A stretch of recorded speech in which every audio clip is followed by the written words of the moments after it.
Good evening, good morning, good afternoon to all of you listening to Ball Watching STL. I am Jake, joined by Justin on opening day, recording on a Thursday today. So a little bit of a change of pace for the Ball Watching hosts here, but welcome to all joining in. Justin, opening day vibes. How are we feeling today? What a day, by the way. It's been a great day so far. Pretty topsy-turvy in the Cards game. I think they gave up, 3 runs in the first, and then Yeah. we bounced back. We're currently down 8-7 in the bottom of the 8th. Not scared. These bats for these boys are going to be incredible this year. I'm pumped. They've already hustled back. I want to say right now at the time of recording, it's like 7-6, maybe us. No, I just said it's 8-7. You said 8-7, yeah. So we're back. We're back. I mean, I have a feeling this could be like most of the Cardinals games this year, just knowing how our bats are and knowing how our pitching could be on the weaker side potentially for this year, depending on how some guys show up. But optimistic, glad to have the Birds back in the sports scene. That's extremely exciting. I did not get to enjoy the festivities down there. I will hopefully this weekend, but I'm excited for the Birds. It's going to be a very fun season. Speaking of, so we have a little bit of a different. Actually, we're gonna throw you a little curveball today in the theme of things, all bird centric, and then heading into the city game on the weekend. Cardinals predictions instead of 5-a-side today. Going to switch it a little bit. So I think pretty optimistic. We just talked about a little bit. What are we thinking, Justin, in terms of maybe wins on the season out of 162 games? And what is the best food at the Cardinals game or at Busch? All right. I'll say, as a betting man, the over-under in the Cardinals wins is 88.5. So if that one gives you any kind of idea of where you want to land, I'm going to go with 94. I think this team is a 90-plus win team. I would definitely hammer and did hammer the over 88.5. And favorite ballpark food, I'm just going to go with the glizzy. I love hot dogs. I think especially hot dogs are not one of those things like if you get it outside of a ballpark, like if you're just at home making a hot dog, it's a little sad. Very But different. if you get it in the ballpark, it just tastes 10 times better. Absolutely. Absolutely. I'm going to say I'm definitely over on that bet too. I think the Birds have got it. They're going to lock up the Central. You've got to think they're going to do that. So I'd probably go low 90s. I might go like 92 wins on the season for them, but it's going to be a good season if they land anywhere near what we're talking about. So happy for the Birds. Best food. I'm going to go similar, but I'm going to go the brat side. I'm a brat guy.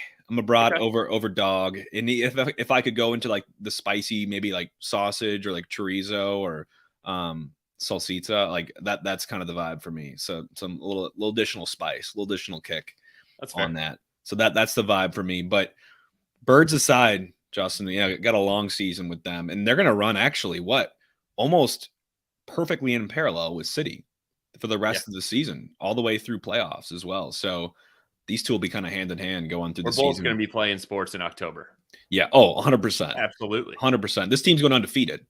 So it's going to be a hell of a ride for City this year, but we've got a game in front of us, Justin. But before we get to the preview and to an exciting interview for the folks joining here a little bit early, John will be with us here shortly, but we've got to do a little preview first. And let's talk about, we always kick off the preview with doing a little bit of a victory lap over the team that we have just stomped.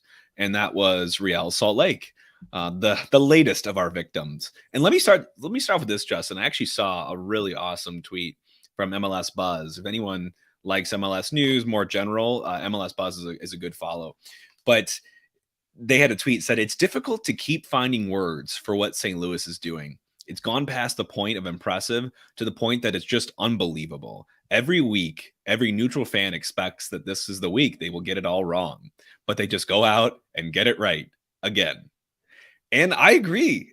Every week, I know we kind of tamper our expectations a little bit or our predictions. Maybe this is the week that we do a draw. Maybe this is the week that we could lose, and it just surmounts, and we're unable to handle it. But every week, these guys come out and they show it time and time again that they're just inevitable. And if you're a Avengers fan or a Thanos person, these guys are just inevitable. Like they play from behind. They go win games at multiple goals now. They get clean sheets. They've got it all. I would say, but we still have those, the lucky goal. So I'm waiting for us to continue to just win games, and then that will hopefully just fade away. And last game was a little bit different than how we've usually had it. Our defense showed up. Not that they haven't already this season, but with the clean sheet, RSL had 19 shots, 8 on target, 3 off target, and 8 blocked. Berkey with the 8 saves. Huge one in the first half. We already talked about that. And another very interesting part of our game that I didn't really realize until I was looking at it a little bit more this week is our passing. They had around 200 more passes and completed much better percentage than we did. But obviously, it doesn't equal goals as we won 4-0. But I did look also, we are third to last in the league at passing percentage at 71.3, which is, I Yeah. mean, it's just another stat. So I'm not too concerned about it. But it is something that I would like to keep an eye on going forward. What would you put that up to, Justin, if you had to think about it? My personal thought on that passing completion percentage of being 71 and third last in the league would be that we pass probably a lot less than most of the teams in the league. One, We do. so there's a less of a denominator, right? And then two, I would say that we probably take a lot more chances in our passes because we play so direct that we're putting you that through ball in, that cross in, like playing the risky ball to have the payoff. And that's what I would kind of chalk that up to. I don't know what you think. No, I completely agree. So looking at total passes, we are fourth to bottom of the league, 1716, 1,716, compared to Seattle, who has 2,600 passes. So almost 1,000 more passes to us per game, or sorry, in all of their games. And then looking at, but it is interesting, like the highest passing percentage is LA Galaxy at 87.5. And then you have Atlanta at 85. So it's, I mean, there's a gap there for sure, but I agree. It's working for us. So stats are stats. We're getting You know what else? You know what else is working for us? These DPs. We talk about designated team. We talk about we don't need the superstars, but how about having a designated team and stars? We've got Edu Leuven and Klaus that have been standouts for us so far this season, been standouts in the MLS as well with their productivity. They've got Klaus, 5 goals, 2 assists, 1.07 goals per 90. Having anyone average a goal per 90 is great news for any team. And Leuven, 1 goal, 4 assists, tied for the most assists in the MLS. And his assist was a thing of beauty in the last goal against Real Salt Lake. He had 5 defenders circling around him before he just flicked the right boot over to Rasmus Alm, making the run in for, a pretty good opportunity. So you got to love that these two are producing. And not only that, dude, but they're getting recognized for it. So Klaus, again, he's on match day. So is Berkey. He was on the bench. Carnell was there as a coach. No Bartlett. I think they're probably still one of those things. They're still getting used to him, which is just dumb. Like they're still getting used to us. So he'll start to make that depending on, we have Hebert back as well, but we'll talk about that. And then the power rankings. We're moving up again. MLS, we moved from 3rd to 2nd. ESPN finally getting a 2 from 5th to 3rd. So everybody's just starting to realize St. Louis is making some buzz. Putting some respect on this name. You got to love it. And then the last thing I'm going to leave you all with, we mentioned this last week, got a couple questions on it, but Opta, like we said, is a big statistical analysis organization, and they've got a lot of cool data points. But one of them is they have a massive power rankings for every single club in the world. And I think maybe it's not the world, top 500, but it's worldwide. So top 500 clubs worldwide, what I think they take 13,000 teams out of how many leagues? 183 different countries and 413 different domestic leagues, and they rank who the best teams are. So right now, City is cracking in at number 385. They're actually only number 9 out of all the MLS teams that are on that list. LAFC is the highest ranked team in the world in the MLS at rank coming in at 172 right now. So we're about double their ranking. So we'll see. I don't know how much to put into that, but kind of cool that first season, inaugural season, popping up on, already one of the, rising, I'd say, power clubs in the world. So we're in some decent company. That was a lot of numbers. I was trying to keep up with you reading. Did I lose you yet? No, I'm good with numbers. You're tracking. You're tracking. Yeah, we're good. We'll keep you going. All right, let's move on. Let's track to Minnesota now. First of all, seeing all the comments, you will definitely get to some of these. Actually, a couple of them will fit really well into some of our segments. But let's talk Minnesota. Sorry to cut you off before we talk Minnesota. Birds up 8-9. Oh, Arenado double. Oh, you gotta love it. Again, I can hear the stadium from here. Star power producing. You gotta love it. Minnesota hoping for some fireworks here when they come to us on Saturday. Minnesota was an expansion team as well in 2017. But as of last year, they had, for the 4th year in a row, reached the playoffs. But in 3 of those previous 4, they also just burned out in round 1. So they haven't really been able to see too much success beyond getting to the semifinals of the Western Conference one of those years. So they're a consistently good team, but trying to make that jump up to great. And as of last year, they had a performance of 14 wins, 14 losses, 6 draws. So they were the second last spot in the Western Conference, I think right above Portland.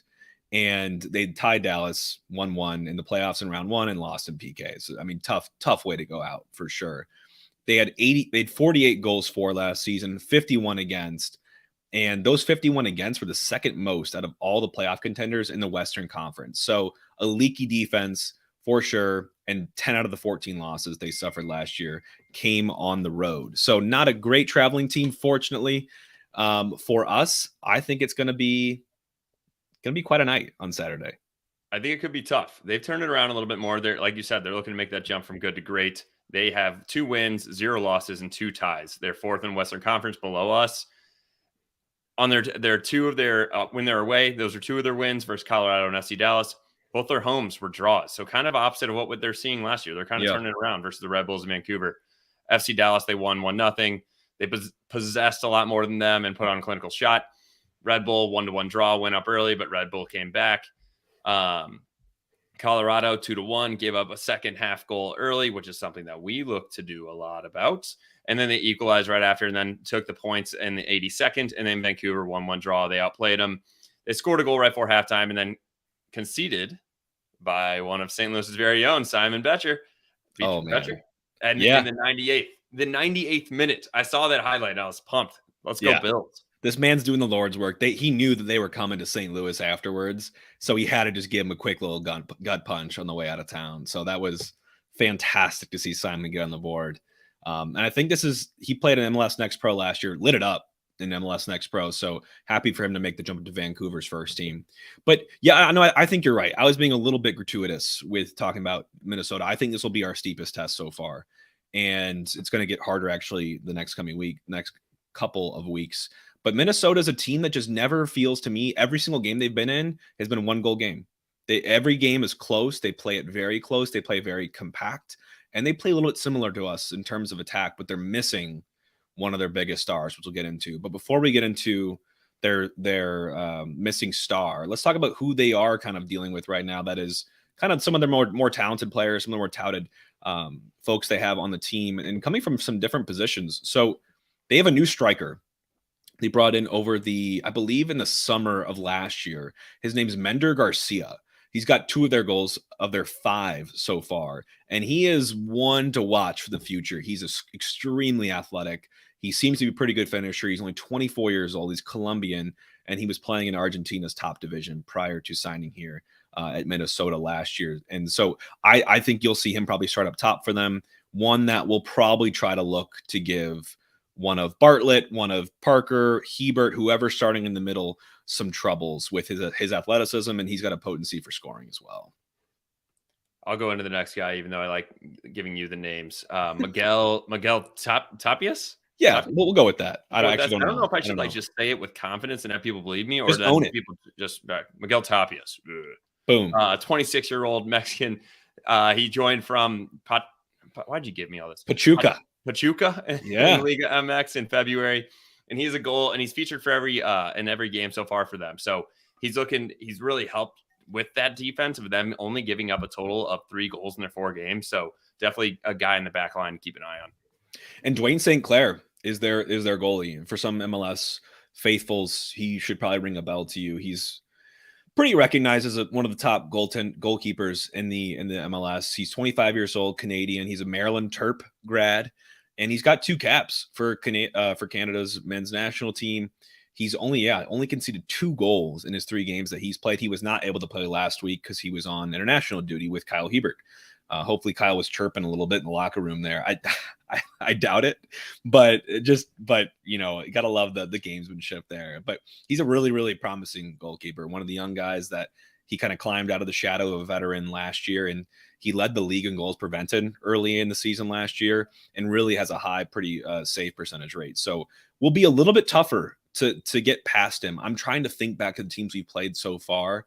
He might be the best goalkeeper that we will have faced off against coming into this game. So we'll see. I think it's going to take something a little bit more to get past Minnesota in this game. Honorable mention, though, we cannot forget one of Greg's guys, Will Trapp. Do you remember Will Trapp, Justin? I do, solely because of Greg. Yeah.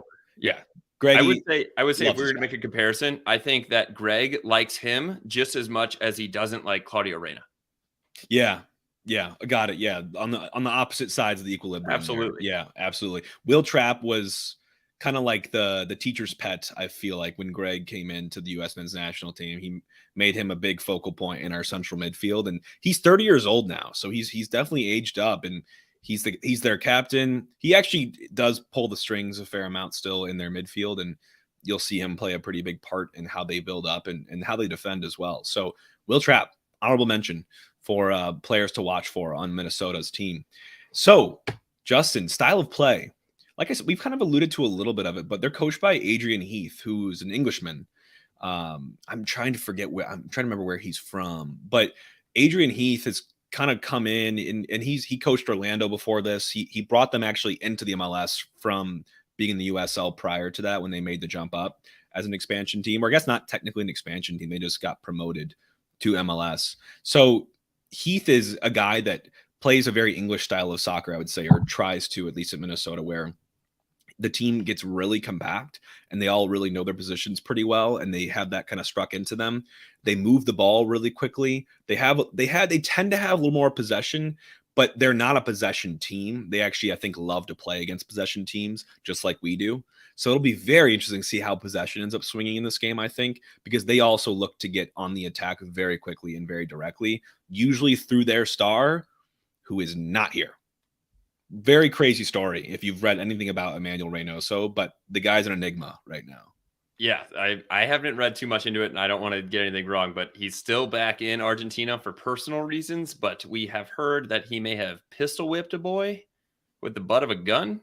Yeah, I don't know. I don't know how that happened, but and hopefully, I mean, we'll see what comes out of that. But he's going to be out for our game, so that's the only thing that we really care about right now. And I think that Heath really looks to go to a number 10 like him. So without having him, they've still been making do, but it's definitely an adjustment for those teams. Yeah, it hasn't been as pretty. I mean, he's when he's healthy, he's one of the top guys in the league. I mean, he has got MVP caliber type potential, but he's still, last I've heard, in Argentina, so in his native country, and has been suspended by the MLS. So he just didn't show up to any part of preseason. So not sure when he's going to pop back up, but it sounds like they're pretty optimistic he will. But for now, they got to keep the ship steady, and they actually have been doing that. So if Minnesota can do that without their best player, like by far, they're a team that could be making some waves, especially if he returns. So they'd be pretty happy, I would say, with how this season's panned out so far for them. But let's talk about some of the key kind of storylines, Justin, to be aware of coming into this game. It's pretty exciting because these are two teams that are both undefeated. One perfect, us, and one just undefeated, them. 2 draws, 2 wins. It's going to be, I mean, someone hopefully it's not a draw and we both continue our undefeated runs, but hopefully someone gets broken here. And it is two different styles of play as well. They have only conceded a total of 3 goals in 4 games. They have not conceded more than 1 goal in a game. So they are second best in MLS on goals conceded. And we're putting up goals like it's nobody's business with our 15. And so that's going to be something's going to have to give there. And that's where I'm intrigued to see. And I like our chances with that. They've also only been able to score 5 goals in 4 games as opposed to our 15 in 5 games. So like I said, I think they're a very defensive minded. They can counter, but they really try to play a stout defense, like you already mentioned. Yeah, and I still think they really are missing Reynoso. They're squeezing by, but their XG isn't great. And I'm jumping ahead a little bit here in some of the storylines we have, so I'll come back to a couple of these. But they are, let's see here, top 5 in outperforming XG. Guess who number 1 is?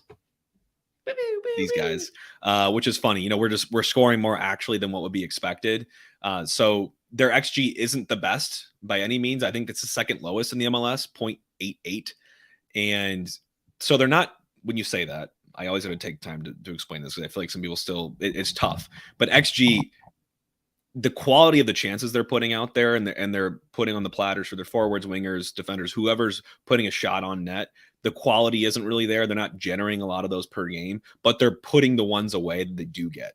So they're scoring goals, but if everything was like FIFA and it was all automated and simulated, they wouldn't be scoring as many goals as they are.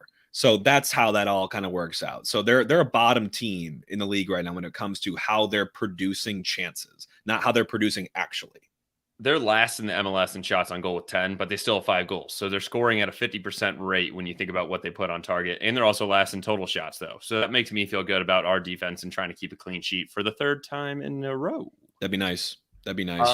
Another thing that they can look at is not through the run of play, but through their free kicks. I think with corners, long throws, whatever you want to call it, any of the dead balls is something that we need to make sure that we're tight on marking. It's something that we have sometimes been a little bit fallen asleep on in the middle of the game, I'd say. Yeah.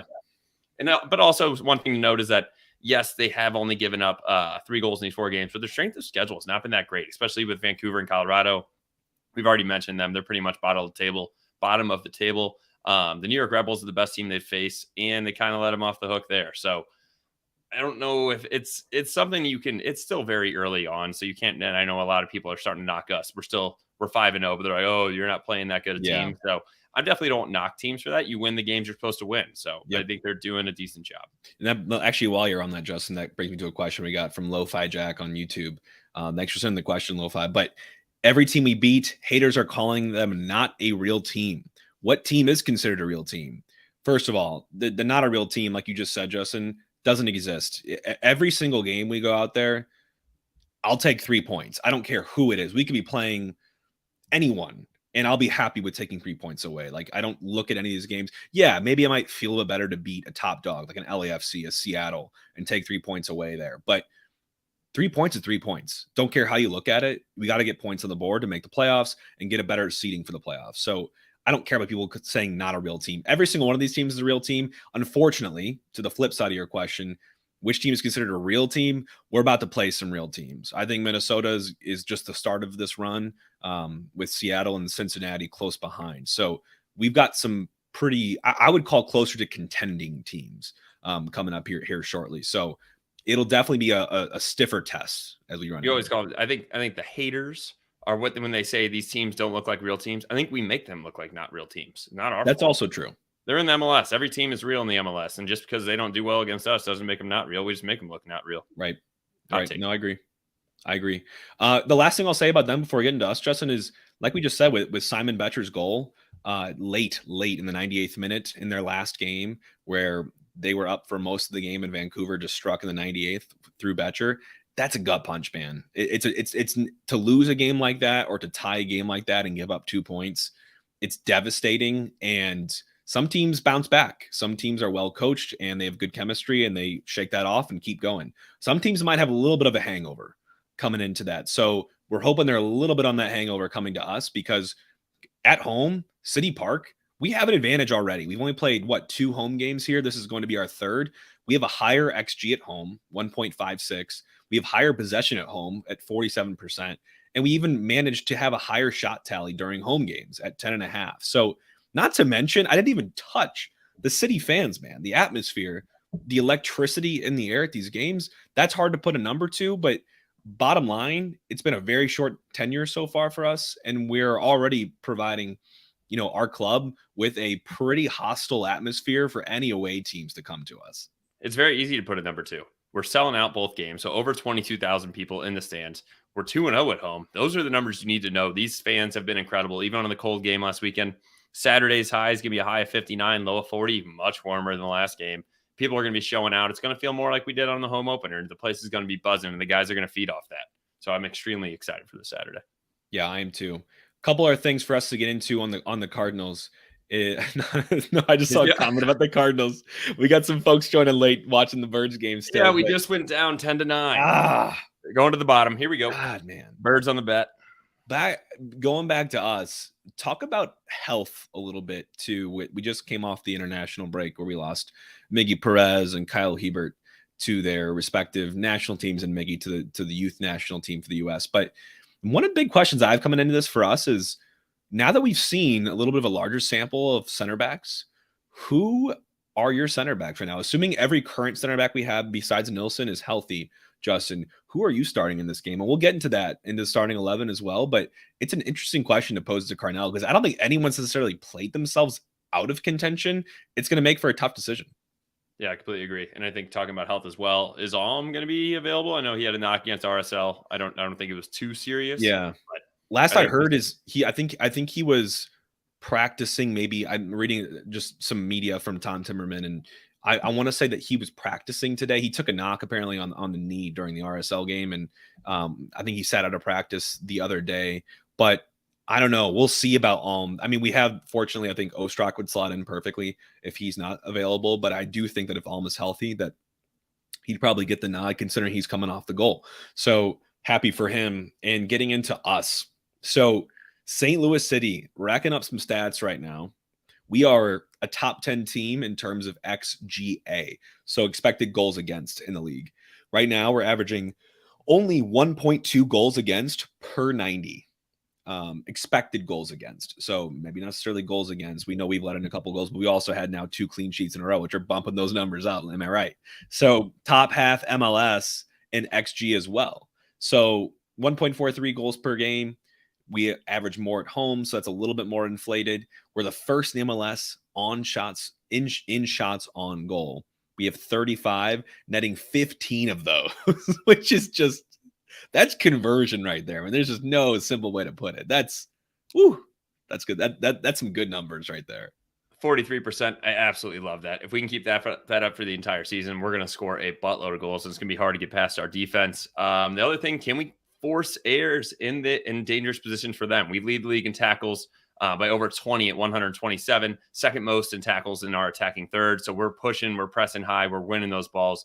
And then can we disrupt their quick play and direct forwardness? We already talked about that. They're not completing a lot of passes. No one has won possession in the attacking third more than the joint most teams MLS, Kansas City, 37 times and 2 goals.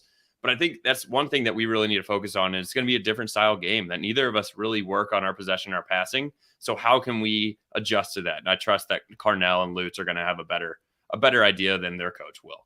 And then also, can we also continue to have our third clean sheet in a row? We already mentioned that. They have a very weak expected goals every game with only having 10 shots. I know they finish what they get, but I don't think we're going to give them very much. So I think that could be something that we can look forward to as well. And I think for winning percentage in the second half is still 100%. And 50% of our goals have come in the 41st to 50th minute and the 71st to 80th minute. So looking at that right at the end of the half and the beginning of the half, and then right before you park the bus, as we talked about before, with 3/4 of them coming in the 61st to 70th minute as well. Second half team for sure. And I know that Minnesota also tends to score goals in the second half as well. So I would tune in, maybe hit the over on the second half. Could be pretty lively. I'm not going to show the graphic, Justin. We don't really have time for that. But I will say for the predicting or starting 11 for you all listening to this, I think it'll be maybe I'm trying to think what it was exactly last game, but I think Johnny Nelson, about to talk to him in a couple seconds here, definitely in the left back, team's leading tackler, 5th in the MLS in tackles right now. Kyle Hebert, I think returns back to the 11. I mean, if the guy's playing for Canada's national team, he did get some minutes as well in the Nations League. I think he slots back in here. The debate for me is whether to go with Tim Parker, who's probably still nursing a little bit of an injury coming off what he was just recovering from, or go back to Lucas Bartlett. To be honest, I'm happy either way. I don't really care. I think they're both great defenders right now, and they've been solid for us. So I don't have a huge allegiance there. And I think Jake Nerwinski returns to right, and obviously Roman Berkey in the back. But anything you got there, Justin? No, I think it'll be Hebert and Parker. In my opinion, I would go with Parker. I think he's healthy now. If we played him last time, Hebert, you got to bring a national team guy back in and throw him in there. I think Bartlett did very well, and we can talk about if we could rotate him back in. But I think we go back to what has been good going into all those games. Then we look it up at the midfield on the left: Stroud, Indy Vassilev next to Leuven, and then up to Alm. I know we've talked about Alm, Ostrak, depending who can get in there. Could be Ostrak if Alm has that knock. And then I saw that you have Joao all the way up top with Nico underneath, which is what we switched to in the second half of last game. Yeah, I could see Carnell going back to that, having Gio sit behind versus next to Klaus. I think that tended to work out in that last game. And the only thing that what we're missing here is Blum. And Blum made some minutes last game after all the injury COVID talk before with the South African national team. So I'm happy to see him get minutes. I'm not expecting to see him start this game. I think they'll try to ease him back in. You know why? Why would you force him in if he's still feeling any sort of effects at all from being sick? So I see Indy and Leuven carrying us in the central defensive midfield, and then Yeah, going back to Gioacchini in the middle, kind of attacking midfielder, maybe number 10, and Klaus, looking for Klaus to get back on the board, man. I think this is going to be a let's get into predictions with what I'm getting to here, Justin. Prediction time. I go back and forth in this game. I think they're a good match for us. I think this is going to be an interesting game, more so just unique than any of the other games we played so far. I think it could be pretty close. But I do think that our defense is learning to click together, and I'm pretty happy with their progress. Depending on the switching personnel, it seems like we're getting something going, and I could see us taking this one 2-0. So I'm going to go. I definitely think we're going to win this game. I think this momentum we have going, it's hard to stop this ball once it's rolling. And Minnesota just having that tie come back to bite them, I could see us trying to pile it on and get on the board early here. I completely agree. I originally was thinking 2-0, but I'm going to be conservative and go with 2-1. I know they're not a very offensive team, but I also hate making a guess or a bet. And then if they get on the board, you're like, oh, it's done. So that's where I'm at with that. I think we'll take the win, but I think they could put away something either on a set piece or a corner. I don't think they're going to work through our team at all, though. So, okay. Let's get into the betting aspect of it. Like we talked about, the Grahammer. So always using DraftKings. No player props are allowed right now until closer to the game time, except for goal scorers. But the money line, Minnesota plus 310. We are minus 130. The draw is plus 270. The over-under, the over 2.5 goals is minus 135. The under is under 2.5 is plus 110. Jake, what is your first bet? Got to wet the whistle. I'm going to say, for me, we're a team that puts goals on the board right now. I think we've scored at least 2 in every game. And then besides one game, we've scored at least 3. So I'm going to go team total for City over 1.5 at minus 130. We're 100% on that this season. I don't see it stopping, especially at home. I'd be a little more weary if we were away. But my little sprinkle that could be fun here is we're a team that recently likes to win by a couple goals. So if you're looking and you're feeling pretty favorable about this matchup, maybe go for the minus 1.5 and take us in the spread to win by 2 at plus 210. That's hit in 3 of our 5 matches so far and hit in the last 2. So maybe looking to continue on that. So those are my 2 that I'm kind of eyeing for this one. All right. I'll take it. I will do something similar. I do think that our over 1.5 is pretty safe. I'm going to go with the same game parlay. I know you're not supposed to parlay a lot, but I really like this. The same game parlay of the over 1.5 total goals in the game and the Minnesota's under 1.5 specific to them scoring goals is minus 115 when you put those together. And one thing that I was just looking at as well, I already told you I love the corner kicks. I think looking at this, we have had in our last game 16, 7, 12, 13, and 13 total corners in the games we played. And right now the line for 9.5 in this game is minus 130. So if you're looking to do something closer to game time, throw like 7.5 in there. It's an absolute lock. Yeah, I would agree. I would definitely agree. Let's circle back to while we're waiting for Johnny here, Justin, on a couple of these questions too that we have sprinkled in here. I'm trying to work back through them. We got a question around, are there any games you'd be worried about for St. Louis? Worry. I definitely am more weary of these next 3. I think for some reason we started off the season kind of playing against what's turned out to be so far, and keep in mind very early on some of the teams that haven't been able to get off to a great start, and I still think Austin will creep back in there, but I do worry a little bit more about some of the teams coming up here. But yeah, I'd say the next 2 weeks, maybe this one as well, are the teams that I would worry more about. But every team's a team, like you said. Like we have to take everything seriously. So it's hard to answer that. I think it's pretty easy. The only game that I'm worried about is the MLS Cup final. Hey, perfect timing, Justin, because we've got who's going to be in that final, probably playing in that final, joining us today, Johnny Nelson. So let's bring Johnny into the room and have you all meet him here. So let's get that going right now. Everyone hang tight while I do this. Let's do a quick plug. It's going to be nice outside again. Let's go back down to the pitch. And we got Johnny. Good job, Jake. What's up, Johnny? Johnny. How's it going? What's up, man? How's it going? Good. How are you?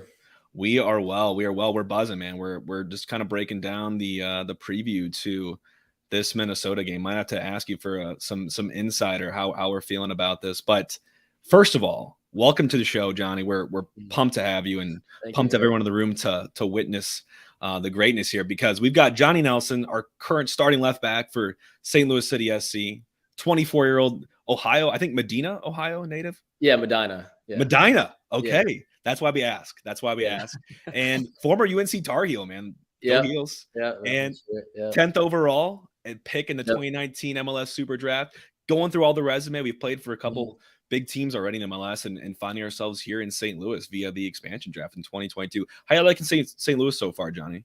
Yeah, I'm liking it a lot. The guys were super welcoming when I was here. No, it's been great. I'm living in Brentwood, so it's 10-15 minutes from downtown. So no, it's great. Everything's great. That's awesome. Yeah, I was about to give you too much trouble, but I apologize for your Tar Heels in the basketball this year, or lack thereof, I guess I would say, but good regular season. Disappointing. Had to mention it. We got Caleb Love still in the portal. Hopefully he's coming back to St. Louis. Maybe we'll see. Yeah, we'll see. The boys are rolling the season 5-0. Could you just peel back the curtain and just kind of give us a vibe check? What is the locker room right now? Is it just surreal, or are the boys kind of settled in, like expecting this, or what do you got? The boys are still buzzing a bit. I think that just kind of turned everything into, reality, that we can do this, that we're this good. So boys are showing up, smiling, happy to be there, happy to train. The trainings are fun. They're intense, of course, but they're fun. People are still buzzing. Would love that. Everyone, I feel like you can feel it in the crowd when you're at those games. I want to definitely talk to you about like what it feels like to be playing on that field when you got all the buzz of City Park going on around you, Johnny. But before we do that, let's take a step back and talk about kind of coming up in the game on the grind in Ohio. So talk us through a little bit through your youth experience. I got 3 kind of smaller fun questions for you. Were you always a left back, or what was your kind of position when you were kind of growing up and getting to know soccer? Yeah, so I was born and raised in Medina. So I played for Cleveland Internationals since I was like 7 all the way up till I went to UNC. But no, I wasn't a left back always. I think till I was 14 years old, I was a center back, midfield, forward. And then when I was U14, I was playing 3 years up with the academy team. And that's when I switched to left back, because the U17 U.S. national team said, hey, like we need a left back for our next cycle. And I was just converted into a left back, and it just kind of stuck. And then freshman year of high school, that's when I got invited to residency for the 2015 World Cup cycle. So we lived in Bradenton, Florida at IMG for the U17 U.S. national team. We were there for 2 years, and then 2015 U17 World Cup. Was that at the same time as Coach Hackworth? Did you know him then? I know. He came the cycle. He was the coach the cycle after for Akil Watts in Indiana. So he was always down there. So he saw us a lot. I didn't even think about you guys knowing each other beforehand. So you guys already had crossed paths before? Not really, honestly, but we laughed about that in preseason. Like we didn't really meet each other, me, Indy, and Akil. But we were kind of telling each other stories about the old residency days, and it was just kind of funny. But no, we didn't really know each other. Huh.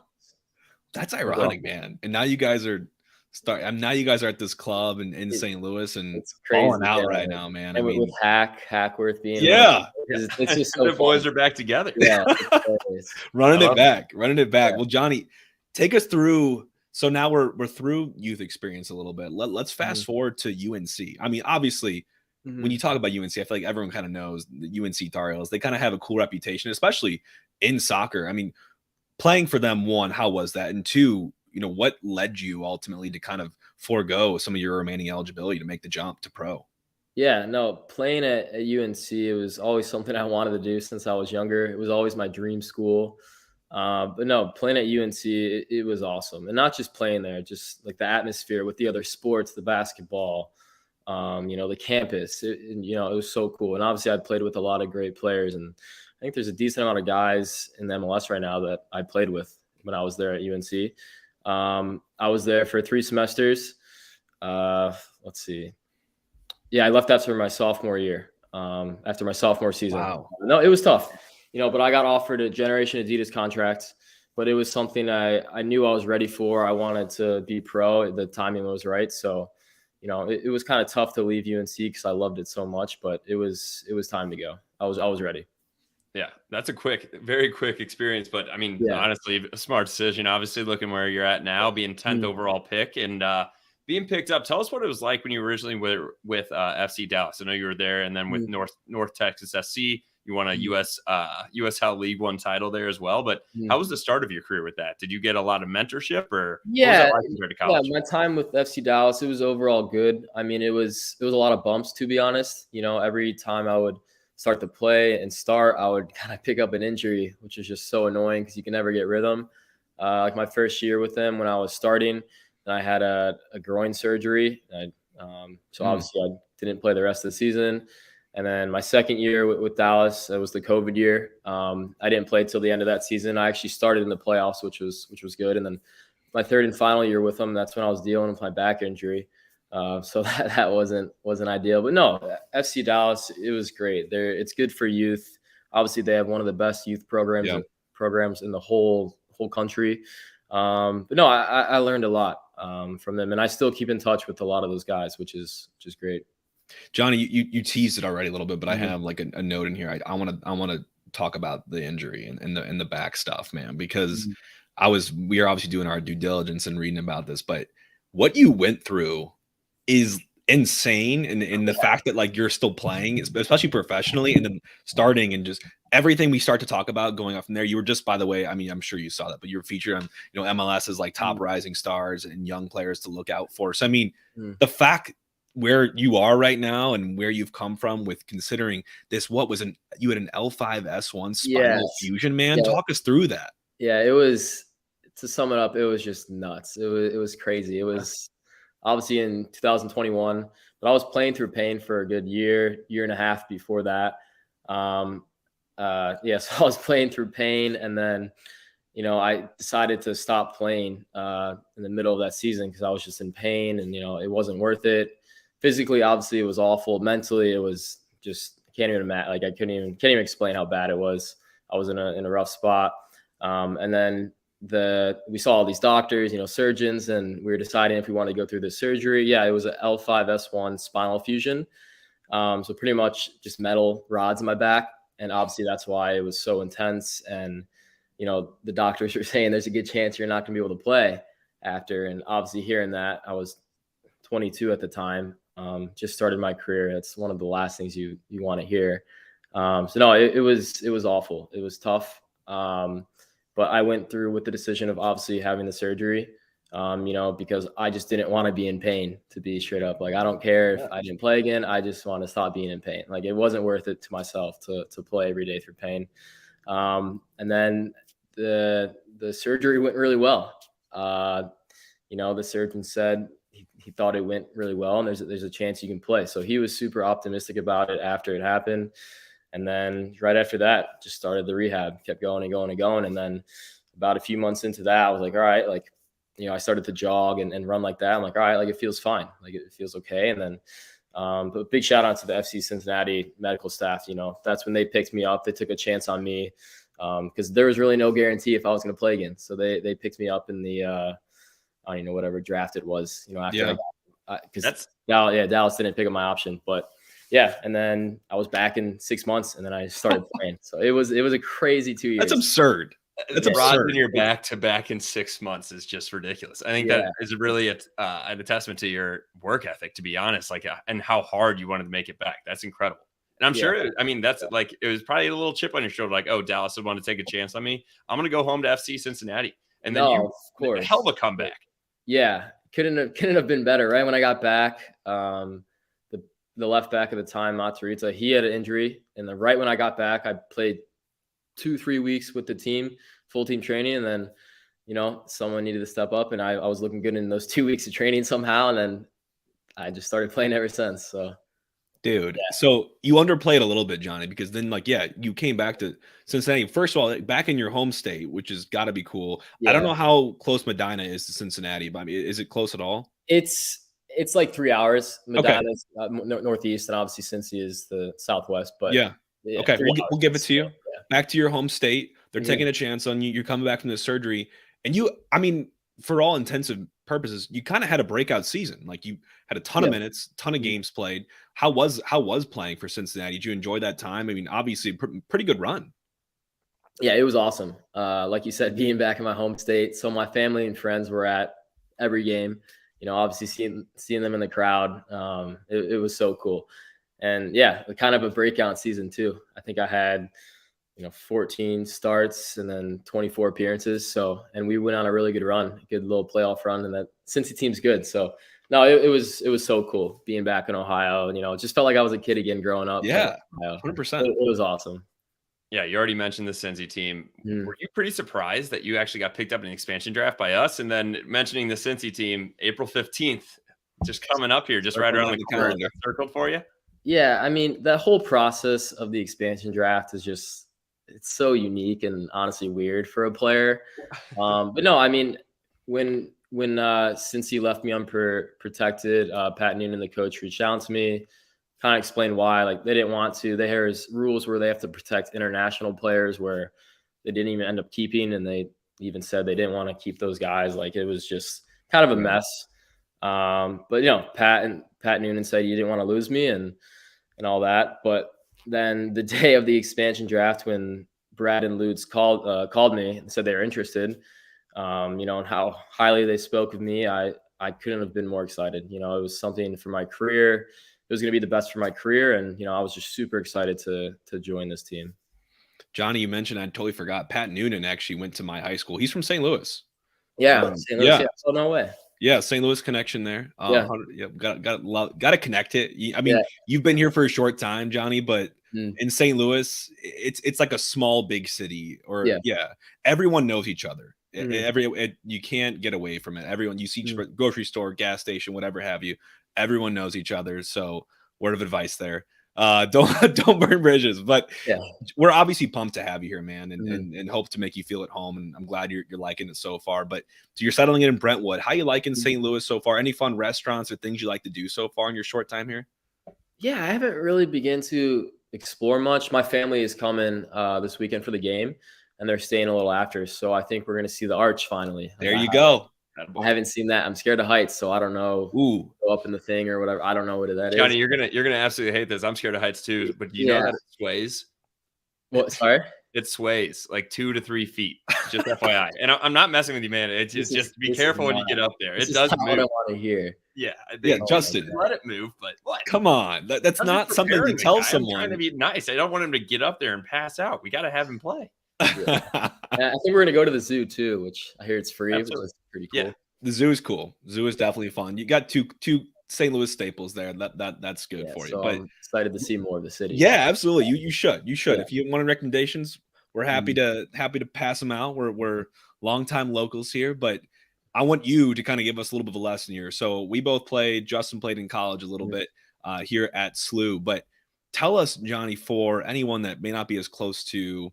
Obviously, no one's close to playing professional, but talk us through like the basics of like defending and maybe even your position specifically as being a left back. Like what's expected of you, every game, and like kind of how do you approach those games? Yeah, for a left back, I mean, you're a defender first mentality.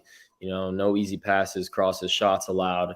In your defensive third, but also, are you good in the buildup? Obviously, you have to be good on the ball, breaking lines. And then kind of something I call, and what I'm learning to do is the complete outside back, up and down the field. Can you defend, get in the build-up, and can you attack? So getting, good crosses in for your team. I think I had 6 crosses in last week against RSL. So, that's something I'm really working on, something I'm getting a lot better on is the attacking third. So, being that complete outside back, but defender first mentality for sure. Absolutely. And you got to get up and down. And obviously, especially with our press, that a lot of that is relying on you. We touched on it before, that's where the press can really be relieved is on those wings. And you guys got to be right there, right at the moment, which is great so far. And that's been a key to us. We have the second lowest expected goals against in the MLS. What would you say is another big key for you guys? And then also taking a step back, what do you think you guys can still improve on? Yeah. I think it's the depth that we have is so good. Like you've seen, some injuries or whatever, people have to leave, international duty, next man up mentality. But honestly, it's also, everyone knows the rules. Everyone's bought into the principles of what we do. If a center back steps up, one tucks, like who tucks in and everything's right there. So no, I would say it's those two, and the depth, like I said, it's honestly crazy. Next guy up mentality, and with Lucas coming in and doing a great job, like it shows a lot. Yeah, we both agree. I've loved to see Lucas features so far. I feel like he's got a really good fire in him as well, and I get that at least from like the broadcast and from watching him at home. Like it looks like he really cares a lot out there. Like the passion definitely comes through. So as someone that like a fan, like you just love to see that kind of stuff. But we got a fan question for you here, Johnny, coming in. Any pregame routines or superstitions you have from Donnie in the chat? I'm not too superstitious. I do a normal basic routine, the day of a game.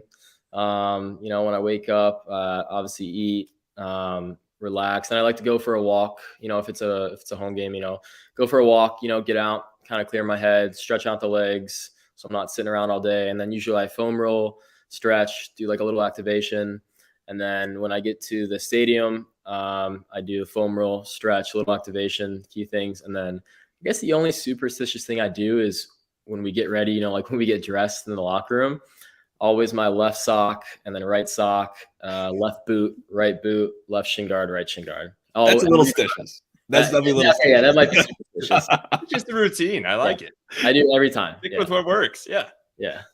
Oh, I respect it. I respect it for sure.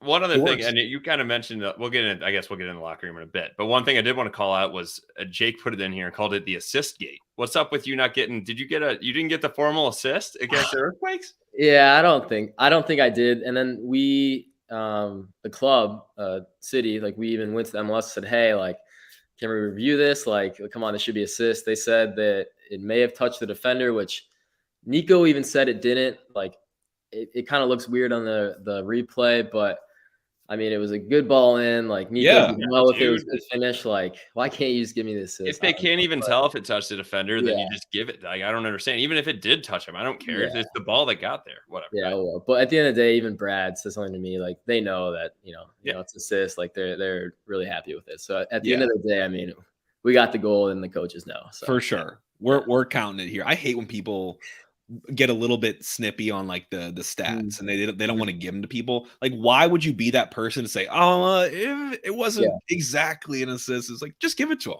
Just give it to them. Yeah. Exactly. Come on, especially the defenders. You guys are working your tail off. I know. Like just give it to them. Throw them a bone. Just give it to us. Like, why not? Especially, man, I mean, look what you guys did last game. We actually got two questions already. One again from Donnie on the cold last game, and we got another one from Michael commenting on the cold, and another question for you. But you guys played a freaking cold game at home in St. Louis. Describe for us how that was, and then we have another question around: do you follow any other European clubs? But let's do cold first. I mean, I grew up playing in the cold, being from Cleveland, Ohio. I mean, I honestly love it. It felt like I was in Ohio again, to be honest. Like during the game, I don't know if you noticed, like I don't wear Under Armour, I don't wear gloves, I don't wear any of that stuff. I grew up like that. I think it's just kind of a mentality, but no, I love playing in the cold. But to be honest, the first 10 minutes of the second half, so against San Jose, and then last week at RSL, the first 10 minutes of the second half, I was cold. To be fair. You have the sweat all over you. You're freezing from that. You start the game, you get the hype up, but trying to get back out there and get rewarm is tough. Yeah, but no, I honestly, I love it. I love playing in the cold. That's rare, man. I mean, I feel like we as Midwest people probably have a higher tolerance than maybe someone on the West Coast or people down in the South, but like, I don't like it. I'll do it, and I'm probably better at it than other people, but the fact that you like it, that's good stuff, man. Now, what the flip side, when it starts to get hot here in St. Louis, like, are you ready for that? Yeah, so I hear it gets pretty humid here. Oh yeah. Cincinnati was pretty humid, to be honest, in the summer, but here I heard it gets a little worse. But no, I mean, I don't really know if anyone can prepare for that, no matter what. Maybe it's just getting used to, but yeah, it's going to be tough. Not looking forward to that. Certainly will. You'll and obviously you are extremely well conditioned, and so is this team, like we talked about with the style, but also your position. So you've already logged a quarter of the minutes that you played with Cincy last year. So what have you been doing to make sure that you're good for the long run, taking care of your body, and then also with that to make sure you don't get injured or kind of can still play the full 90? I think you're second in minutes on the team. What any personal goals that you're looking to end the season with as well? Personal. I know the team goal. Everybody knows what the team goal is, and it's very achievable, I'd say, looking like right now. But what are some personal goals? Yeah, I think personal goals for me when I came into this season, I wanted to win the left back spot. That was huge for me coming to a new city, and it was a big opportunity for me. So I had a really good preseason, and obviously Brad and the coaches were super happy with that.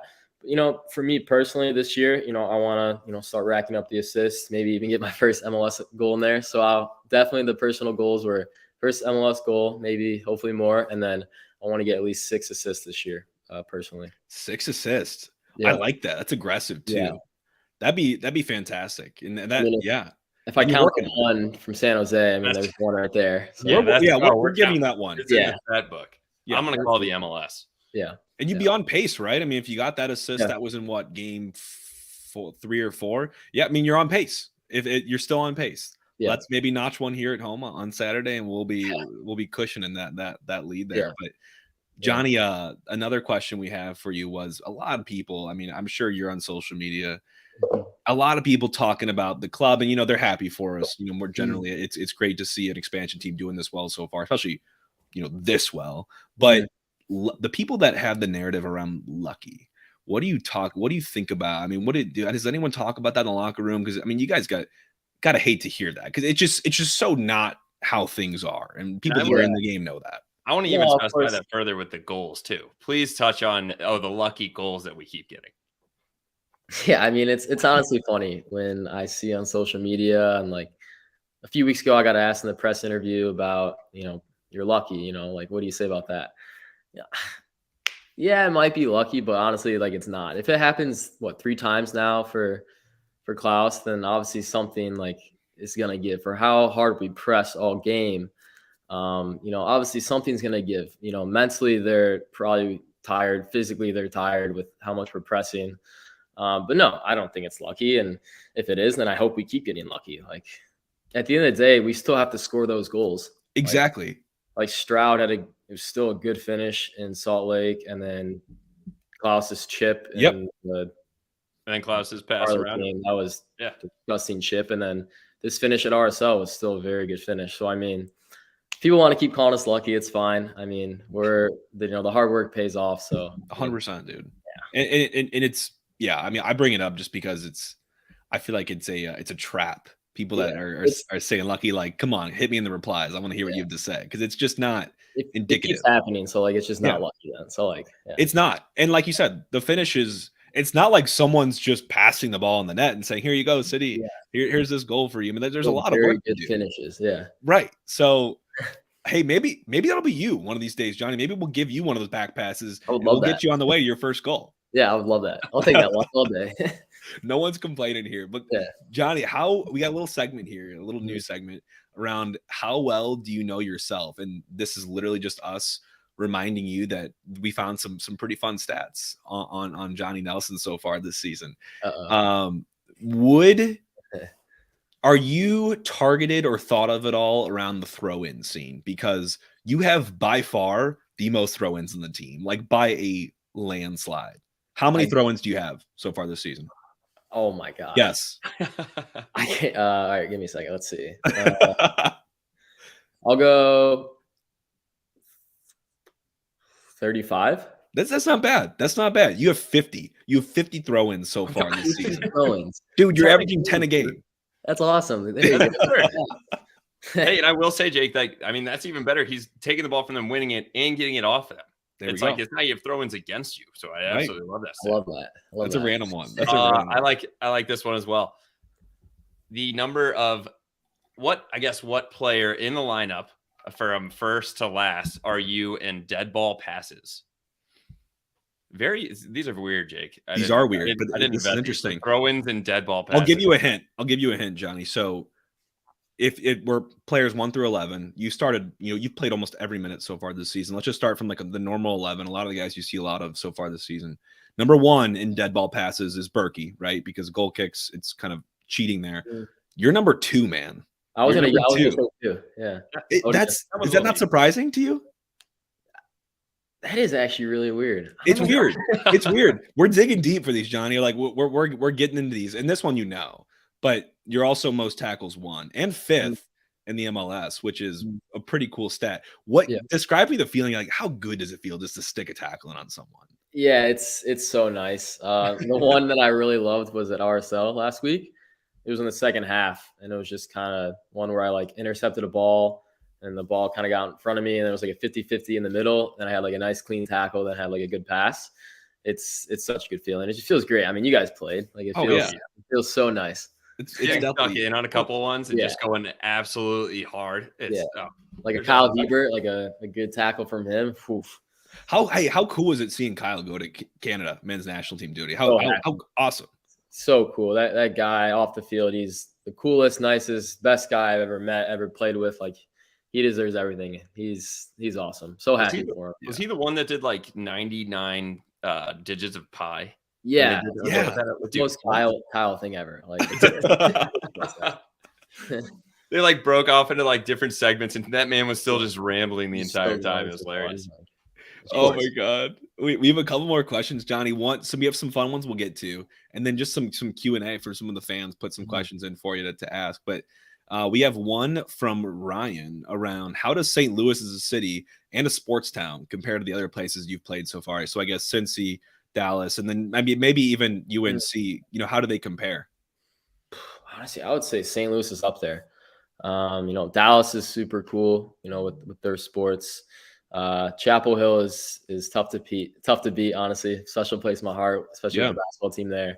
But no, St. Louis is up there. Like as soon as I got signed here, in social media, seeing all the hype around this team, and then people saying, it's really a soccer capital. Like they love their soccer there. Honestly, I didn't believe it at first.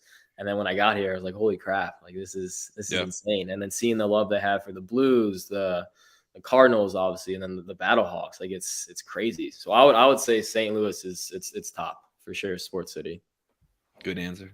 Good answer for sure. We have another one from MLS Brit. It said, would love to know how playing against and watching Klaus in training compares to your former teammate Brenner. Oh yeah, Brenner. Okay, that's a good question. I mean, I guess somewhat similar, but I think Brenner is a guy, maybe more of kind of give and goes, likes to link up like with Lucho Acosta. So in training, Brenner and Acosta, they're kind of the two guys that would work together and link up. But similar. I mean, they're both great finishers in the box. Like Klaus, he can do it all. He can dribble somehow by three people. He can finish outside of the box. He can do everything. But yeah, I would say similar. Both in the box, they're poachers. They can score a goal. I love it. Johnny, another question from the fans. This one, no idea the name, but the guy's Twitter name is Tim Parker's Bucket Hat, which is pretty funny. From I think was it the flight last week? Maybe that was the pictures we saw. But it was RSL. Yeah, right. Johnny, what's your favorite piece of city merch so far? Maybe it's the jersey. Do you have a special affinity towards anything so far? I think I actually am getting one of the bucket hats this week. I saw and the beanie. People were wearing that, so I'm going to the equipment guys to pick them up. So I was like, hey, like, where's mine? Like, I want one. Those are sweet. So I would say the beanie is pretty cool. Okay. The beanie. Johnny, put it on quick because it's going to start heating up here. I think that last game that we had at home. Yeah, it was probably the last one. So maybe the bucket hat, to be honest. You can still get some shade from it. Doesn't need to be cold for bucket hat season. Sure. And then we've got a couple of our own questions for you. I think the first one is a little bit more serious, but what's the best advice that you've received throughout your career? And was it from a specific person? That's a good question. I would say it was from my dad. Obviously my dad, he's been my hero ever since, still to this day. But he said, growing up, it was all around confidence. You have to believe in yourself or no one else will believe you.